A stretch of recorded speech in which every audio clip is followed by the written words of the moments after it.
আসসালামু আলাইকুম। এসএসসি 2025 অবশেষে কিন্তু তোমাদের জীবন থেকে গুরুত্বপূর্ণ একটা অধ্যায় শেষ। মানে তোমরা কিন্তু এসএসসি লেভেলটা শেষ করেছো, এখন তোমার অপেক্ষা আছে কলেজ ভর্তি হওয়ার জন্য। সো বন্ধুরা, আজকের এই ভিডিওতে আমরা তোমাদের জানাবো কীভাবে কলেজে অ্যাডমিশন নেবা, কোন কলেজ তোমার জন্য পারফেক্ট হবে, এবং কলেজ ভর্তি হওয়ার আগে কলেজের কোন দিকগুলো তোমাকে দেখে শুনে ভর্তি হতে হবে, এবং তোমাদের কলেজ ভর্তি শুরু হবে কবে। আজকের এই ভিডিওতে সম্পূর্ণ কিছুর উত্তর দেওয়ার চেষ্টা করব। সো সম্পূর্ণ ভিডিওটি দেখার অনুরোধ রইল। তুমি যদি এই পয়েন্টগুলো মিস করো তাহলে কিন্তু তোমার পরে আফসোস করতে হবে। অনেকেই কিন্তু এই গুরুত্বপূর্ণ পয়েন্টগুলো মিসের জন্য ভালো কলেজে অ্যাডমিশন নিতে পারে না। সো তুমি যদি এই পয়েন্টগুলো দেখতে চাও বা ভালো কলেজে অ্যাডমিশন নিতে চাও, সম্পূর্ণ ভিডিওটি তোমাকে দেখতে হবে মনোযোগ সহকারে। এছাড়াও তোমাদের কলেজ ভর্তি হওয়ার আগ পর্যন্ত কিন্তু যত আপডেট আছে সে সকল কিছু জানিয়ে দেবো। তোমাদের রেজাল্ট সংক্রান্ত সকল আপডেট জানিয়ে দেবো। তারপর তোমরা রেজাল্টের পর বেশ 4টি ধাপে কিন্তু বৃত্তি পাবা। সেই বৃত্তি সংক্রান্ত সকল আপডেটও কিন্তু আমাদের চ্যানেলে পেয়ে যাবা। কলেজ ভর্তি কীভাবে হবা, কলেজ ভর্তির কথা বলার আগে আমরা আমাদের রেজাল্টটা একটু দেখে আসি। আমাদের রেজাল্টটা কবে দেবে?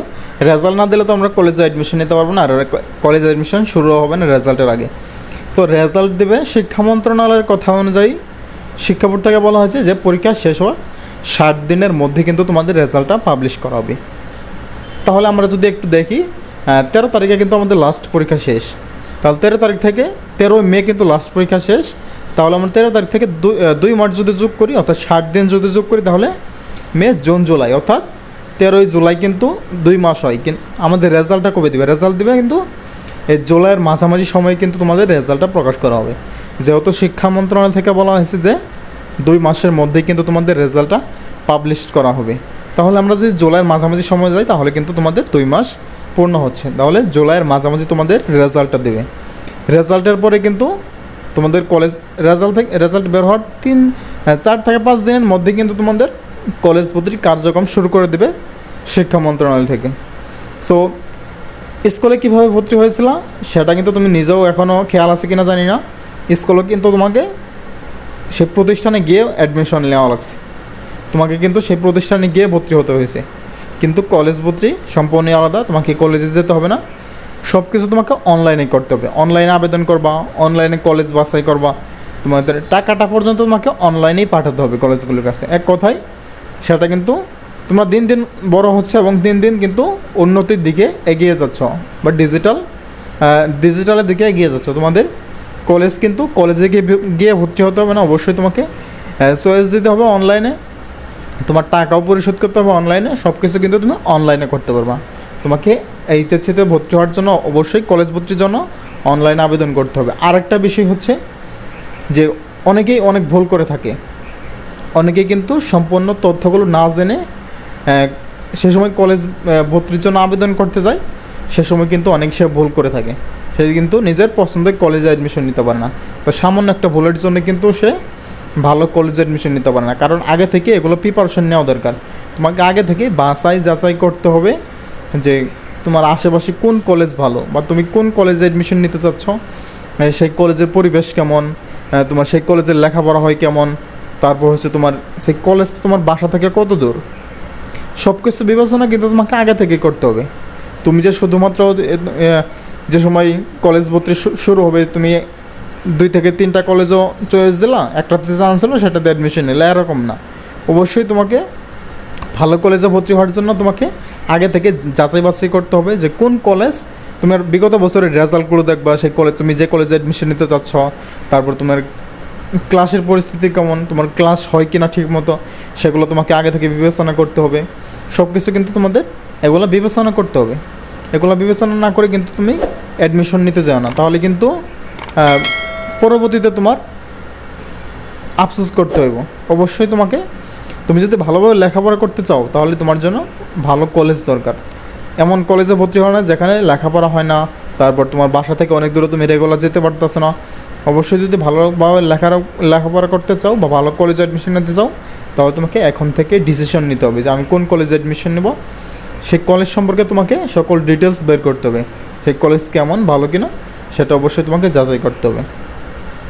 আর আরেকটা বিষয় হচ্ছে অনেকের রেজাল্ট পছন্দ হবে না। এসএসসি 2025-এর রেজাল্ট অনেকের হয়তো আবার 2-1 নাম্বার কেন ফেল চলে আসবে, আবার অনেকের রেজাল্ট পছন্দ হবে না, অনেকে ভাববে যে আমি তো A+ পাইতাম, আমার এই সামান্য রেজাল্ট হবে না। অনেকেই বোর্ড চ্যালেঞ্জ করবে, হ্যাঁ অনেকেই বিগত বছরও করছে, আবারও কিন্তু অনেকেই বোর্ড চ্যালেঞ্জ করবে।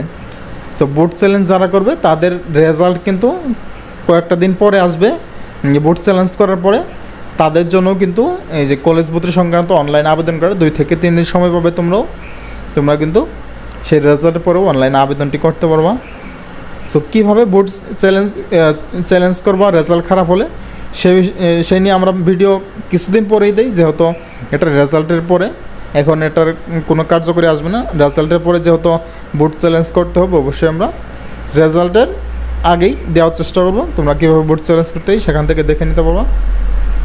আর কলেজে কীভাবে অ্যাডমিশন নেবা, সেটা অনলাইনে কীভাবে আবেদন করবা সেটাও আমরা ভিডিও দেব। তারপর আমাদের চ্যানেলে কিন্তু তোমাদের HSC 2026-এর অর্থাৎ তোমরা যে 26-27 লেখাপড়া করবা সেই সকল আপডেট, তোমাদের HSCর গুরুত্বপূর্ণ ক্লাসগুলো কিন্তু আমাদের চ্যানেলে আপলোড করবো। তোমাদের HSCর সকল হেল্পফুল ভিডিও কিন্তু আমাদের চ্যানেলে পেয়ে যাবো। যেভাবে তোমরা SSC 25-এ পেয়েছো, তোমরা HSC তোমাদের HSC পরীক্ষার সময় পাবা। তোমাদের যতদিন লেখাপড়া করবো ততদিন পর্যন্ত ইনশাল্লাহ আমাদের কাছ থেকে হেল্পফুল ভিডিওগুলো পাবা। এগুলো কিন্তু সম্পূর্ণ ফ্রিতে পাবা, আমাদের কিন্তু টাকা দিয়ে নিতে হবে না। অবশ্যই তোমার যেই লেখাপড়া সম্পর্কিত সকল আপডেট আমাদের চ্যানেলে পেয়ে যাবো। আরেকটা বিষয় হচ্ছে যে রেজাল্টের পরে কিন্তু বেশ তোমরা কয়েকটি বিষয় বৃত্তি পাবা, সরকারি এবং বেসরকারি বৃত্তি পাবা।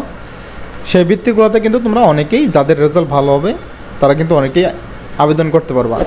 এছাড়াও কিন্তু যারা দরিদ্র আছে তারাও কিন্তু আবেদন করতে পারবে, বা বিভিন্ন ক্ষুদ্র নিগোষ্ঠী আছে তারাও কিন্তু এই বৃত্তিগুলোতে জন্য আবেদন করতে পারো। কীভাবে আবেদন করবো আমি পরবর্তী কোনো একটা ভিডিওতে বলে দেবো। আর তোমাদের রেজাল্ট ইনশাআল্লাহ 60 দিনের মধ্যে প্রকাশ করা হবে। কীভাবে রেজাল্ট দেখবা সে নিয়ে কিন্তু আমাদের চ্যানেলে ভিডিও আছে। কীভাবে GPA হিসাব করবা সে নিয়েও ভিডিও আছে। তোমাদের আজকের ভিডিওর হচ্ছে তোমাদের কলেজ ভর্তি সংক্রান্ত। আজকে আমরা কলেজ ভর্তি নিয়ে কথা বলবো। কলেজের ফি কেমন হতে পারে, অ্যাডমিশন ফি, অর্থাৎ তোমরা যে চয়েস দেবা, অর্থাৎ তোমরা যে কলেজ চয়েস দেবা, সেই চয়েসটা এক এক কলেজের এক এক রকম হয়ে থাকে। সেটা কলেজ কর্তৃপক্ষ তোমাদের রেজাল্টের পরে নোটিশের মাধ্যমে জানিয়ে দেবো। সেই নোটিশটাও কিন্তু আমরা আমাদের চ্যানেলে আপলোড করব, তারা শিক্ষা বোর্ড থেকে দেওয়ার সঙ্গে সঙ্গে। সো এক কথায় তোমাদের লেখাপড়া সম্পর্কিত সকল আপডেট আমাদের চ্যানেলে পেয়ে যাবা। সো একটু কষ্ট করে আমাদের চ্যানেলটি সাবস্ক্রাইব করে আমাদের সাথে যুক্ত হয়ে যাও, তোমার লাভই হবে, লস নাই। তুমি আমাদের সাথে যুক্ত থাকলে তোমার লাভই হবে, লস নাই। তোমাদের লেখাপড়া সম্পর্কিত সকল আপডেট পাবা, সকল গুরুত্বপূর্ণ ক্লাসগুলো পাবা। এছাড়াও তোমাদের কারো যদি কোনো বিশেষ সমস্যা থাকে তোমরা আমাদের জানাতে পারবো, আমরা কিন্তু সেই বিষয়ের উপর ক্লাস দেবো ইনশাল্লাহ। সো বন্ধুরা, এই ছিল কলেজ ভর্তি সংক্রান্ত সর্বশেষ আপডেট। পরবর্তী আপডেট পেতে অবশ্যই কিন্তু আমাদের চ্যানেলটি সাবস্ক্রাইব করে রাখো। আর ফেসবুক পেজ থেকে দেখলে অবশ্যই পেজটাকে ফলো করে রাখবা। আর ভিডিওটিও যদি ভালো লাগে অবশ্যই ভিডিওতে একটা লাইক দিয়ে চ্যানেলটি সাবস্ক্রাইব করে কমেন্টে তোমার মূল্যবান মতামত জানাবা। সো ধন্যবাদ সবাইকে, দেখা হবে পরবর্তী কোনো এক নতুন হেল্পফুল ভিডিও নিয়ে। এতক্ষণ পর্যন্ত ভালো থাকুন, সুস্থ থাকুন, আল্লাহ হাফিজ, আসসালামু আলাইকুম।